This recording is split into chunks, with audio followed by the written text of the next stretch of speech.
Long time no see. I hope this comes out okay because I got my earbuds in. I haven't talked to anyone in a while, so here's a little update. What's going on? So we are now in San Antonio, Texas. We have been down here since I want to say November 1st, and maybe November 3rd. Anywho, we're here till the 19th, maybe longer, of December. So RV life. Oh boy. All right, so we had an issue with the large slide out, and we just dealt with it, put it out manually, stuff like that. So what happened was that we ultimately ended up finally buying a new motor for it because it really hesitated the last time I put it in. So we figured, because it didn't open up, the motor was dead.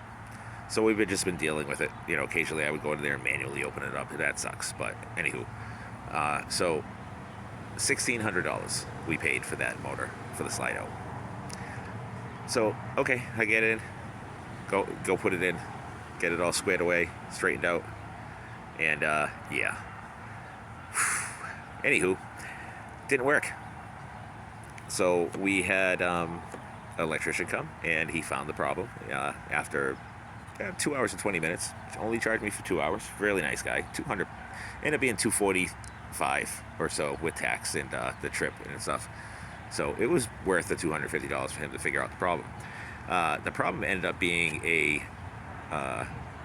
previous shop that worked on my RV, because they pulled out a fuse out of a little circuit breaker and relay setup that I would have never ever found on my own. But thank God, this guy, he was amazing. He found it. He's like, I thought these were test ports. He goes, but watch this. He threw a 30 amp fuse in there and said, why don't you go give it a shot? Worked like a charm. So, yeah, that happened. And that sucked, because that was bullshit. To find out the previous shop worked on my vehicle, and they just took the fuse out. Yeah. So, would the other motor have worked? I doubt it. It was on its last leg. Did I waste $245? Yep, absolutely. So, yeah. So if you're ever in Massachusetts and you come across a car repair shop in Leicester, Mass, and I won't say its name. It's in Leicester, and it has something to do with what people hunt for and what people skip rocks across. You can put that together yourself. I'm not going to call them out. But, yeah. So, anyway, I'm sure if you Google, you'd find it. And I would never, ever recommend that place to anybody ever again. Just saying. So, yeah, that's my first story. So enjoy that one, because there's another one, and it's even better. So after we deal with all this bullshit, my wife loves the car. It's the if you've seen one of my other videos, it's a matte black 2013 Police Interceptor sedan, the Taurus, and it looks fantastic because it's got the car package. It's got bigger brakes, better shocks, stiffer sway bars. It goes on and on. So we love the car. Don't get me wrong. It's wonderful. It drives great. It's fast. It looks great. But I suggest no one ever buy a Ford 3.5 or 3.7 V6. Why, you ask? Well, there's this little thing called the water pump.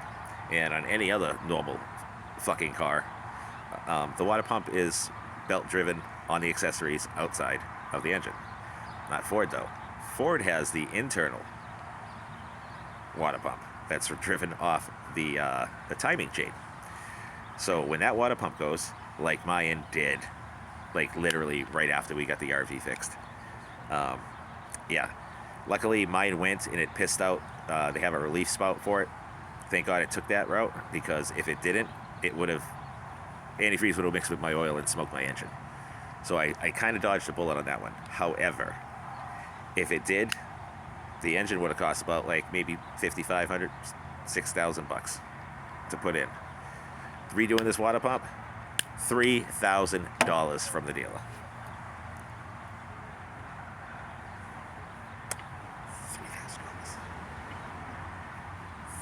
$3,000 to do a water pump. Plus, you know, there's going to be some other charges, I'm sure. New gaskets, stuff like that. It's a 13-hour job. You have to take off the intake, the valve covers, every single accessory off the timing chain cover. You have to pull your harmonic balancer. You have to remove that timing chain cover. Pray to God there's no, like, you know, guides broken on the timing chain or anything. And then after they get all that off the timing chain as well, then, oh, and they gotta lock down the cams with a special tool that costs like $400 on Amazon. So yeah, could I have done this? Probably. I probably could have get it done, but I have to buy all the tools that I don't have. And that would have been, you know, $1,000 worth of tools and a whole lot of headache. So, you know, what do? I have it done for $3,000 fucking dollars plus. So don't you ever buy a Ford with that engine in it. As a matter of fact, just don't even buy a Ford. Buy a Chevy.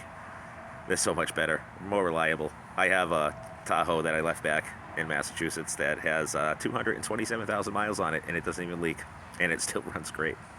She didn't want to tow it though, because she hates that truck. I love the truck, but she hates it. So, yep, that's my life so far. So, I'm waiting for the next bad things, because usually bad things come in threes. But, you know, we'll see what happens later down the road.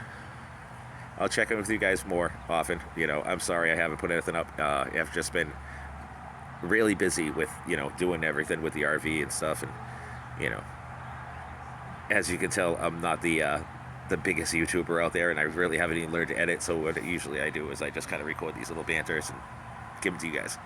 So maybe one day I'll actually like sit down and learn how to edit and maybe make some fantastic content with music and stuff. I mean, I can only hope. So until that day, this is all you get. So anyway, enjoy the rest of your day, and I hope it's going better than my day or week, you know, because my car's not going to be ready for another week. So I had to rent the Turo, by the way. Oh, by the way, Turo is really cheap, way better, like cheaper than any rent-a-car place, you know. Plus, you kind of get to pick and choose what you want. I'm picking up a Toyota Tundra, like a 2017, tomorrow, for $50 a day. How can you beat it? And the guy says use it as a work truck. So, not that I'm gonna, but I have that option. So hey, have yourself a wonderful day. I wish you all well, and I'll talk to you soon. Have a good one.